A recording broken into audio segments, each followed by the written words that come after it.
Give everyone a few more minutes. I mean, it's still 11:59. Hey, I see you, Justin. For the icebreaker, you guys were asking what the weather is like where everyone is currently. Michael's the warmest at 24, but that's still freezing. Allison's over here in the negatives. Erica's frozen in her office.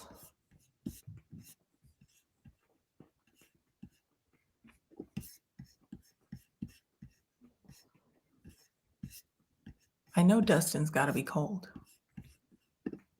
Oof, -8. It's gross.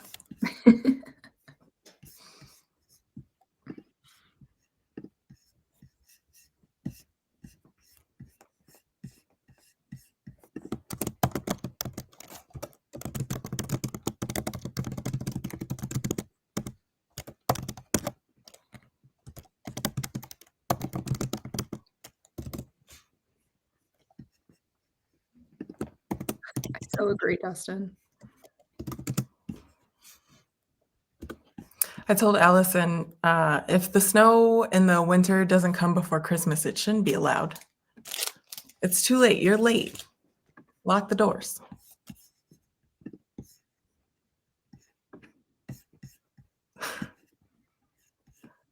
Jill below zero or polar bear.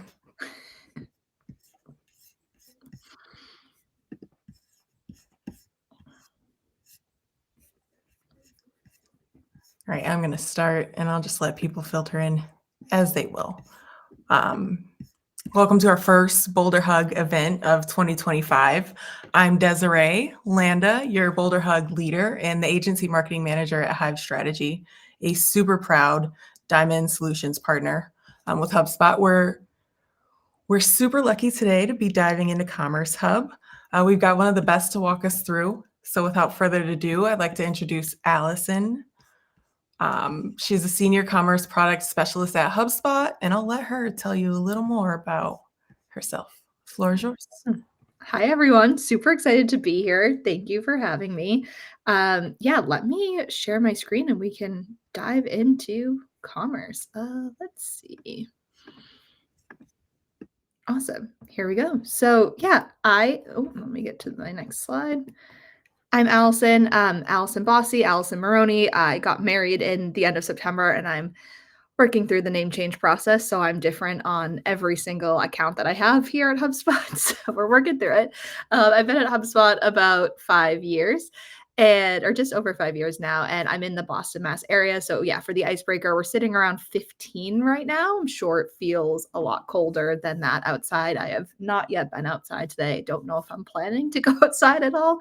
But yeah, I'm loving seeing everyone and what weather they're having. So really going to dive all into commerce today. So I work on the commerce team. So I work alongside our product managers, our engineers, and then specifically our customers and who's using the commerce tools. So I've got a good sense of everything going on there. So we'll go through an overview. Really going to focus on our roadmap. So as we're beginning 2025, what are some new things that either came out late last year, are currently in a beta? I'll demo those in my account here and then be able to really go through kind of the functionality of both, existing tools, new features, and then we'll get into a Q&A. So feel free to add questions to the Q&A tab. If I see some and it makes sense to dive into the questions as I'm going, happy to do that, but we'll definitely have time at the end to really dive into that too. So to get started with just an overview, so Commerce Hub is one of the hubs of HubSpot. It works different than your other hubs in terms of there's no monthly subscription. You don't have to, purchase Commerce Hub. Instead, you pay processing fees on your transaction, but it really helps to bring your commerce process into the CRM. So things like closing deals faster. We say delighting customers because, that's a better customer experience when you have that transparent billing data within your CRM. So that way your customer facing teams know payment status, are able to send an invoice faster or let a customer know if they've paid or not paid because that all is visible instead of having to reach out to finance, say, and wait for that answer. So really helpful for both your internal folks and also that customer experience. When you're getting set up with Commerce Hub, you have kind of two options of how you want your payments to be processed. So, what processor you want to use. Your first kind of decision to make is a processor here. I'll say it's an easy decision if you're in the US. HubSpot Payments is going to be the option for you there. If you are outside of the US, or if you need your customers to process payments in different currencies, you want them to be able to pay in the euro, you can use our Stripe payment processor, and that allows you to have those expanded currencies. I think we're up to about 20 different currencies that we offer, and also local payment methods, so the ACH equivalent. If you're using HubSpot Payments, you can still accept payments from people in different countries. It would just be in US dollar. So, main considerations to consider there. Second, kind of main part of Commerce Hub is the different ways to actually bill your customers and get paid. Invoices is a big one. Actually billing them, we offer one time, so those one-off invoices, and then also recurring invoices. So being able to set up a subscription where people are sent an invoice every month, say, and then they can pay that. Payment links allow you to really sell anywhere. Payment links is essentially an online checkout. So you can have that embedded in your website through an email campaign, really wherever you want to sell, you can do so. Payment links also, they have one-time and recurring capabilities. They also have some other cool functionality like optional products. So being able to purchase something and then decide at checkout if you want to add on product B. You can also increase quantity. So if you're selling tickets, you can allow your buyer to choose 1 to 5, 1 to 10, however many tickets they want to purchase, and their checkout will update accordingly. You can also do open amounts. So we see this a lot for our nonprofits and that use case where you can allow somebody to decide what they want to pay.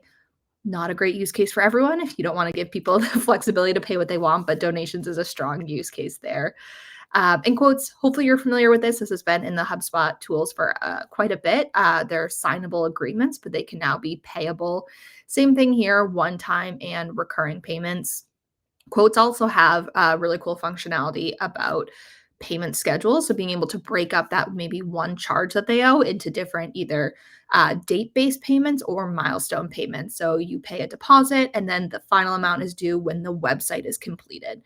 Allows you to set up that and with invoices to send those bills. So these are the real ways to get paid. I will say we're not going to dive too much into it today. Still very early, but tons of updates coming to quotes later this year. So that will be super exciting.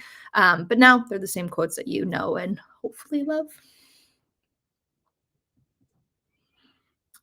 Next part about commerce is really understanding the data that gets created within HubSpot. And then part four, sneak peek, is how you use that data. So whenever somebody completes a payment, we're creating a payment object. So that's really just kind of representing that transaction here. In HubSpot, you'll be able to see things like what processor, it will be the same for all of your account, but then also things like what payment method they used. When there's a recurring payment, so that ties back to the line item and the billing frequency you set.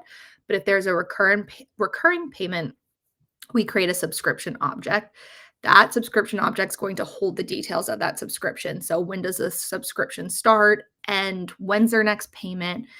Is it an active subscription? What's that status? And then also, total amount collected. So as a monthly subscription progresses, that amount will increase based on those different payments getting associated to that subscription. Finally, there's also an invoice object for those invoices are created. You can see things like the status of that invoice, if it's been paid, if it's overdue, as well as the due date.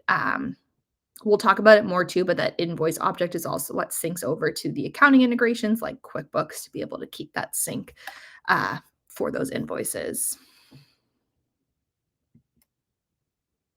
So we're getting paid, we're creating data in HubSpot, and then kind of the biggest benefit of Commerce Hub is how you can use that data within your existing HubSpot tools.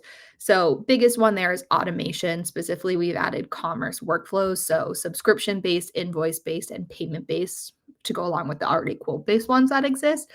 But really thinking about what happens when you receive a payment or when you don't receive a payment, who should be notified? Should that be an internal communication, an external communication? All those steps there. Same thing goes for reporting. So you can use these commerce objects in the custom report builder. You can customize any reports using it to be able to report on things like your revenue or what products are selling. We give you 2 out-of-the-box dashboards. So we have a gross payment revenue dashboard that I can show, as well as the accounts receivable dashboard that really looks at all of your invoices. And then finally, lists. You can also use this data in lists. So think about things of your active subscribers or those with overdue invoices, just some ideas there. That's a high level overview. I think before we jump into the new features and products here, the product roadmap, I just want to show a few of those things that I alluded to, just so we're not waiting till the very end here. Okay, let me jump into one of our test portals. So fair warning, this portal is super messy. We all use it to not only test new functionality, but also just to create a bunch of test transactions. But this is what it looks like. So here's that gross payment revenue dashboard. So again, this can be customized. You can add new reports to it, create new ones, but it gives you just an overview of your revenue that's coming in. So this can be tied to deals if that's currently how you do this reporting, but it also looks at those actual payments that are coming in versus just what you've marked as closed won in HubSpot. You can look at things like number of customers paying each month. This report shows you the breakdown between one-time and recurring payments. So super helpful to see that if you run on a kind of subscription business. This also, while it's loading, it's going to look at your top reps. So if we have these payments associated in HubSpot, which they will be automatically, you'll be able to break that down by reps. And then you'll also be able to break down revenue by those products. So again, hopefully your product library is named much nicer product names than this portal. But yeah, you'd be able to see what are your top selling products, lowest selling products, and so on. So really helpful data here. Same with this accounts receivable dashboard. So we'll pull this one up too. So this is going to pull directly from your invoices. So invoices that have been created, what's actually been billed, and then what has been paid. So you can look at that month over month. You can also look at that. Are we paying invoices on time? I'll jump into that next, how you can follow up on overdue invoices, but paying invoices on time is a big one. Same with one time and recurring, open invoices, how many do we have and what does that look like in terms of revenue that we're missing out on, as well as, open and past due. So wrong one I was pointing to there. And then as well as an aging summary here. So really great to have these reports, but definitely just a starting spot. Customize them, add new ones, whatever you're reporting on currently should be able to be built here. We talked about kind of overdue invoices, and that's a big one that we have seen teams kind of need a solution for. So how we're doing that is in your settings under invoices, you're now able to build out automation for reminding people to pay those open invoices. So you can send reminders on the due date, before the due date, and after the due date. So you can create your own schedule in here based on how many you want to send out and when you want to alert people. Take this off your team's plate, make it easier to track down and get paid and not spend too much time and human hours actually doing so. Couple other things just to see at a high level. So all of those objects I mentioned have object pages here. So you'd be able to see all of your invoices, all of your payments, and then all of your subscriptions as well. On all of these pages, you're going to see things like the status. So for a subscription, it would be active, scheduled, canceled, or unpaid. So that way you can trigger different automation or different reports based on how the status changes. You'll also see association. So you can associate these objects, or they will be automatically associated to the contact who purchases them. If that's tied to a deal, they'll be associated there, as well as that company if you have that. So you can add those associations in this record page to see that and jump to it. And then to what I talked about of the different properties included, you'll see all of that when you actually clicked into those subscriptions or invoices or payments here. So things like start and end date, and payment method used, what those associations are, and you would see all of that there. So really easy to manage, and it's it's exactly what you're used to in HubSpot, right? It looks just like all of your other tools that you're using, and it just allows that view here. If we click into a contact too, just to see how those associations live, it's on this right-hand side. You'll see their subscriptions that they have, what that status is, the next payment date, the billing amount, as well as how many payments you've received from that contact. And we don't have this organized nicely, but you would also see their associated invoices. So all available. And again, this is across deals, company, contact, wherever that's living. Okay, quick overview there, but we're really going to focus on some of these new features. So here is from our HubSpot.com/new page, but this really shows a good glimpse of what's currently being worked on. A lot of these in developments are either new betas or have recently been released live to all. And then being planned is something that we're heads down working on for this year, I guess, not the next year, 2025. So if we dive into kind of what we're working on now, so this launched last year, but I'd be remiss if I didn't call attention to it. Our QuickBooks integration, so improving the existing integration that we had to make this a two-way sync for invoices. So that way, those invoices we're creating in HubSpot are syncing into your QuickBooks account. And that way you're able to see that in real time, the status updates when a payment's received and the invoice moves from open to paid. It's going to be updated in QuickBooks. I'll jump in to show this too. So you'll see invoice sync. It will tell you what's failing and also why it's failing. This account has a lot of failures. Don't worry about that for yourself. And then in sync too, you'll be able to see those invoices that have synced. If you click on it and you want to see what this looks like, within that invoice record, you would see this QuickBooks integration card at the bottom. You can click right into here and it will take you to that invoice in QuickBooks. So that way, if you are somebody who lives between both systems, you can still do so. You have a direct link to get there. If you don't need your sales team in QuickBooks, great. They don't have to be, but the invoices that they're creating are still being synced for our accounting and finance team to be able to have in their system of record. So definitely install that integration if you are a QuickBooks user. It makes it a lot easier to keep it up to date.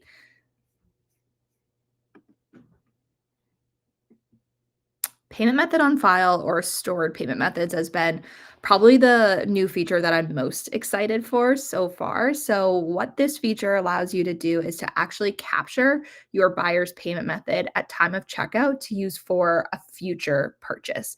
So you would enable this. You can enable it for your account or per invoice, per page that you set up. What the customer sees, and we can actually click into this to see it better, but they'll see a checkbox to agree to save it. And then say it's a monthly subscription customer that you have that's on a retainer. They want to then purchase a one-off service. Instead of having to send them an invoice, have them come back to the checkout to complete their payment method information, you can just charge their payment method on file. It will send them the receipt and that confirmation and that paid invoice, but it allows you to control that. You have their consent there, and then that way you don't have to wait for that and then chase down that payment. So if we jump in here to my colleague Joe, he has his payment method saved. So if I was to go in, sorry for so much scrolling on this, if I wanted to create an invoice for Joe, he's a customer that I work with frequently. We're going to now add a one-off sunshade. Sure, we'll add this for Joe. If I go to create this invoice, it's going to create it. We don't need to send it to him. But this is a preview screen, just in case you're interested. This is what will be sent to customers. When you finalize an invoice, you can add any additional message there. Your branding pulls through and they see a summary of what they're being billed for, as well as a button to pay it. So we're not going to send that, but instead I'm going to look at that open invoice and I'm going to charge his payment method. So I go in, it shows me his stored payment method, all encrypted. Don't need to worry about that. You can actually access it, but you can store it and then charge it. So once this loads, it will charge the payment method. A receipt is sent to Joe, so he's aware.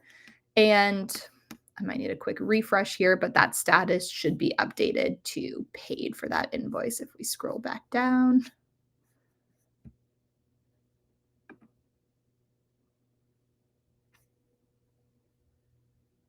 It's not working right now, but this should be updated to paid, and you would see the associated payment coming in here to show that that was purchased. So that's payment method on file, super helpful.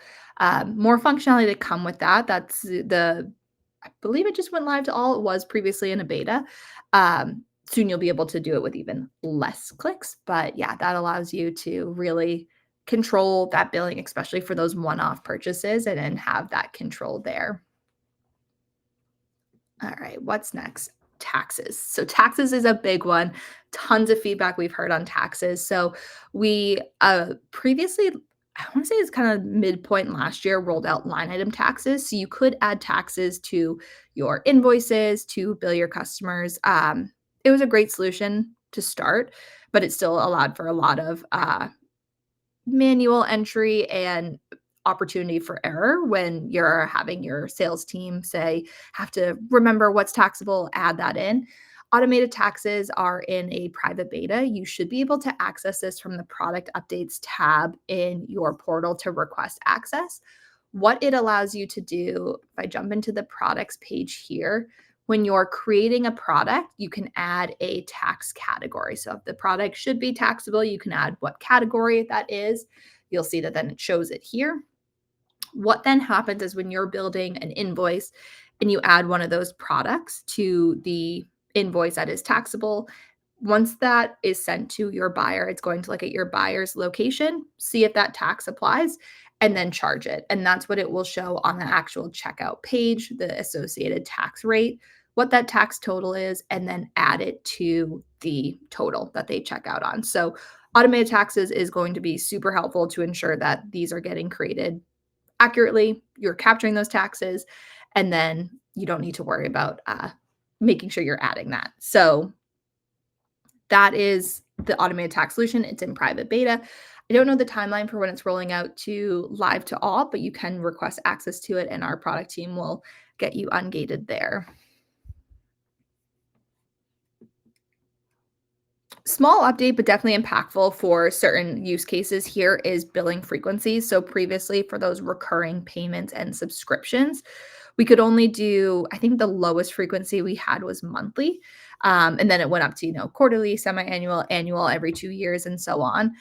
We added weekly and every 2 weeks to that. So if you're somebody who bills for a weekly frequency, you can do so with a subscription. So this is available when you're creating a invoice, when you're adding that line item and what that billing frequency should be. So something to be aware of is something highly requested for those certain specific use cases we had there. All right. Exciting updates around APIs. So I think it was earlier last year we released read APIs. You could get this commerce data out of HubSpot, but you couldn't create any of these objects via API call. So in a private beta right now is an invoice API. So you're able to create an invoice inside of HubSpot.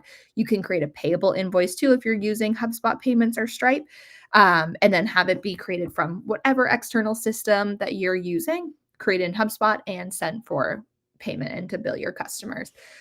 We're also working on a subscription API, so to do the same thing there. That one is a little bit behind the invoices one. I don't think that's in a beta quite yet, but sneak peek, that is coming. So again, you should be able to request access to this in your account. If you can't, let me know. I can work with our product team to get you ungated for that. But just gives you more control on how your invoices are created. This also makes it more automatic if you have another trigger that should be creating the invoice there. So super exciting. Development work obviously needed for this, but it allows you that flexibility. Let's see. I think those were all of the new updates I wanted to talk about and show. Yeah. Okay. So then more kind of behind the scenes of what's being planned. So we talked about that QuickBooks integration. We're working on accounting integrations across the board. So the next one is going to be Xero. So if you're not a QuickBooks user, but you're a Xero user, that's coming next. And then more accounting integrations to come. So if you're using a different system for accounting that's not one of these two, you can still either, set up a custom sync, or you can export and import your invoices into your accounting system to complete that reconciliation. So you have that flexibility there. Some other things is just more automation here. So being able to create invoices from workflows, so to really power that process. That's coming to more currency support for that local currencies we talked about. If you have international customers, payment retry. So really capturing those failed payments and allowing you to add automation behind that. And a ton, like I mentioned at the start of this, with quotes to come too. So I don't even know if we have any high level things there, but quotes are going to get a nice overhaul. So that will be really exciting. So yeah, a lot to come to on these commerce tools. I think that's all I had to talk about. I mean, I can talk about anything else more on this, but yeah, happy to turn it over for specific use case or just general questions. And then I still have my test portal open so we can dive into any other demos that might be helpful. We do have some questions in the Q&A section. Awesome. So I'll start with the first from Dustin. When will HubSpot payments roll out other currencies? Specifically asking about CAD. Yes. Okay. That is a big question we're having too. I don't think we have a firm timeline on that, but it's something that is part of every conversation that the product team is having. So we'll keep you updated. But yeah, Canadian is definitely one that we hear the most for HubSpot payment customers to be able to offer that and settle in that as well. So more to come. Second one from Jill, is Commerce Hub compliant with GDPR, PCI, DSS, and other security standards? We are. So Commerce Hub, whether you use HubSpot Payments or Stripe as your payment processor, HubSpot Payments is also built on top of Stripe. So it's like a white labeled Stripe account like, Uber Eats is using. So we follow all of Stripe's compliance. We have all those linked. If you need certain documentation or questions on that, you can look at the different PCI compliance there. So compliant there. And then also payment method on file brings up a lot of questions too. I mentioned it quickly, but all of that data is encrypted. So no one on your team can actually download or access people's full credit card information. It's tokenized. You can charge it, but you can't actually see that full number or that full bank account if they're using ACH. So yeah, we have those controls in place there. And then we also have the compliance from Stripe's end. From Chris, businesses with custom systems sometimes face restrictions with Commerce Hub API, Commerce Hub's API, limiting advanced integrations. Is there a solution for this? Yeah, Chris, I don't know if we have a solution currently, but APIs is one of our main priorities this year. So with those different create APIs are going to open up a lot more possibility there. And then it's also going to be something where we're going to continue to develop that. We want Commerce Hub to be really connected with the systems that you're using. So you don't need to use so many different connectors or point solutions there. So I imagine us opening up a lot more when it comes to API to be able to sync the systems that you have, trigger the creation of these different billable artifacts here, like an invoice. And yeah, if there's certain ones that you want us to, have kind of the specific use case on what restrictions you're having, feel free to reach out. We're always happy to connect with our engineers to see if that's something we plan to solve for, don't plan to solve for, or even, know about in terms of our planning. So yeah, we're always looking for that feedback. Michael asks, can you waive the sales tax if the customer is tax-free? Really good question. I'm not sure in that. Yeah. So taxes is something, like I mentioned, it's newer in this automated tax. I know there's ways to mark your products of what their tax category is, who should be taxed. So I'd imagine we're, if it's not included yet, building something to do that, but I can find out more. And especially as that beta continues, I'm sure there'll be more documentation on that. But yeah, I don't know if we already have that in place or not. So we'll find that answer for you, Michael. Yeah.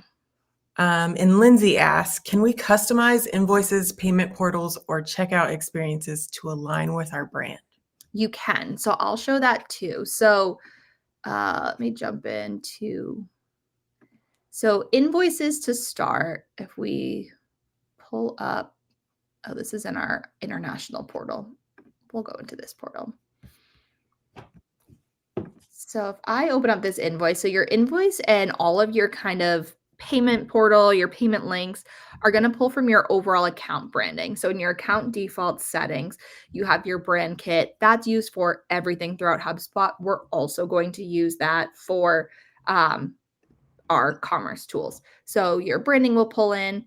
And then on your payment links are those checkout pages too. If we jump back into it, you'll see the same thing. You'll see the branding that you have. We can open up this one. It's going to have your branding. It's going to have your colors pulled throughout it. So yes, it's possible to customize it for your brand. One thing we don't do well right now that I will call out is if you have multiple brands. So if you're using business units or you just have different brands existing in your portal, it's going to pull from that main brand kit. So your overall account settings. But you can also embed, if that's an issue, you can embed a payment link on your website. So that way it's not pulling in this own header for it right here. It's embedded in your site, so you can control the look and feel a little bit more that way. But yeah, good feedback. If that is something you need to kind of switch it up, we want to know that so we can also solve for that. All right, and that is our questions. I will, though, ask you, since Commerce Hub is so new and going through so many changes, where's the best place for people to find updated information on new features or new betas or ask questions? Really, really good question. So, a couple different places. So, we are working and have built out this commerce community on the community HubSpot forum. So, this shows you different use cases, custom solutions for developers. So, who was it that asked about that? Chris, definitely check here. My colleague Joe is super into custom solutions. So, happy to connect you with him too if there's a certain use case. And then product updates. So, this is a great place just to keep your eye on product updates in app too. So if you're not familiar, I think we just moved where this was. Yeah, it looks like it's living in here. So product updates, you can search for Commerce Hub in here. This is also, I don't think this is showing a real one because this is in my test portal, but it would show you real updates in your account. You can request access to betas in here. So commerce community is one, product updates. And then also my team is available to meet with all customers who are considering Commerce Hub or have questions. So we're not a sales team. We sit within the product org. You can reach out to us at, I think it's commerceteam@hubspot.com. Let me verify that and I can drop it in the chat too. Is that what it is? Yeah, commerceteam@hubspot.com. Awesome. So let me just add that to the chat. Feel free to send us an email. We have a team meeting link that we can send out. We can answer questions via email, discuss your use case. Always happy to get on those calls, especially if there's other people internally that maybe aren't as familiar with HubSpot. Think your accounting and finance team maybe that want to see this in action. Always happy to go through a demo since we have it set up in our portal and you don't necessarily have access to all these test accounts. Add in that email.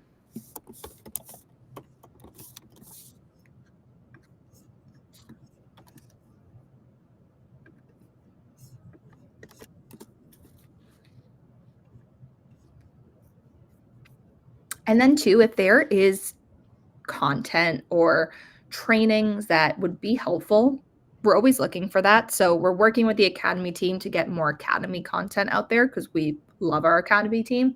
But we're always, like we're doing with the community, adding our own kind of supplemental information now. So if there's things like taxes, say, that are just inherently confusing, we're always happy to create more content when that would help because it's not always easy. Yes. All right. Thank you so much for being our speaker today and leading us. Thank you to everyone for coming. I will be following up. I will also, Michael, get your information to Allison for the question of waiving sales tax so she can get that answered for you. Pay attention to your email. We'll send the recording. We'll send our slide deck out. So you have all of this information to go back on and revisit and reflect on. And we'll see you at the next Boulder Hug. Awesome.